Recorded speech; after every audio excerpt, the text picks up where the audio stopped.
You ask Tiger to solve. This deals with linear equations with one unknown. The final result is x equals 35/8. Let's solve it step by step. Simplify the expression. Find the greatest common factor of the numerator and denominator. Factor out and cancel the greatest common factor.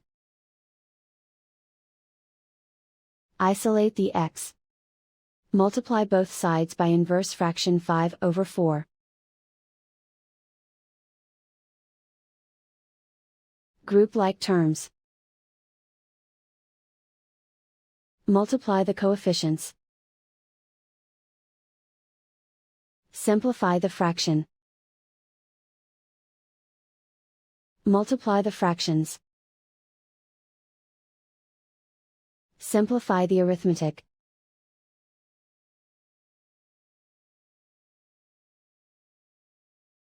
And so the final result is x equals 35/8.